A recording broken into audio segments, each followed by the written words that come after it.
નમસ્કાર, જય હિન્દ મિત્રો. 4 જાન્યુઆરીના રોજ એસટીઆઈની એક્ઝામ યોજાવાની છે. તો એક નાનકડી એમથી વાત કરવી હતી તમારી જોડે કે હમણાં ઘણા બધા રિઝલ્ટ આવ્યા છે. પીએસઆઈનું રિઝલ્ટ આવ્યું છે, એસટીએ મેઇન્સનું રિઝલ્ટ આવ્યું છે, જીપીએસસી 1 to 47 નંબર આવી છે. તો આ બધાના પરિણામોમાં અગર ક્યાંક તમે નિષ્ફળ ગયા હોય ને તો નાસીપાસ નહીં થઈ જતા. 4 જાન્યુઆરીનો દરવાજો તમારી માટે ખુલ્લો જ છે. 2 દિવસ આરામથી મજા કરો અને 4 જાન્યુઆરી એકદમ આરામથી એક્ઝામ આપો, રિલેક્સ થઈને એક્ઝામ આપજો. બસ એક ભૂલ નહીં કરતા, ઓછા એટેમ્પ કરવાની.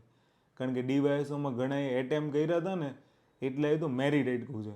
એટલે ધ્યાનથી સાંભળી લેજો. ભલે આમાં જગ્યા વધારે હોય પણ આપણા એટેમ્પ વધારે હોવા જોઈએ. એટલે સૌથી પહેલાં છે ને જે આવડતા હોય એ પ્રશ્ન કરી નાખજો. નહીંતર હું એક સ્ટ્રેટેજી આપું કે જીએસના પ્રશ્નો પહેલાં કરી નાખો, પછી તમારે જે પોર્શન મેથ્સ રિઝનિંગનો બાકી રહી છે એના ઉપર જજો. કારણ કે મેથ્સ રિઝનિંગ જો પહેલાં કરી લેશો ને તો પછી એવું થશે કે ક્યાંક સમયનો અભાવ રહેશે ને બીજા એટેમ્પ નહીં થાય. સવાલ જેવો તમે જોવો છો આન્સર આવે છે એવો ટીક માર દો. ઘણી બધી વખત કેવું થાય છે કે છોકરાઓ પહેલાં સવાલ કરી નાખે ને પછી એકસાથે ટીક મારવા બેસે તો એમાં થોડી ગડબડીના લીધે એના માર્ક્સ કપાઈ જાય છે. બાકી નાસીપાસ થવાની બિલકુલ જરૂર નથી. એ પરિણામ કેવું હોય છે લેખિતનું, એ આપણા ઉપર આધારિત નથી. ચાહે તમે ગમે એટલું બેસ્ટ પરફોર્મન્સ આપશો ને, સામેવાળાને ગમવું હશે તો ગમશે, અધરવાઇઝ નહીં ગમે. એટલે તમારી મહેનત ઉપર કોઈ શંકા ના કરશો. તમે તો તનતોડ મહેનત કરી જ હશે. તો આ વખતે એક નવો એટેમ્પ શાનદાર રીતે આપી દો. બધાને બેસ્ટ ઓફ લક અને 26માં તમને સરકારી નોકરી મળી જાય એવી શુભેચ્છાઓ. જય હિન્દ, જય ભારત.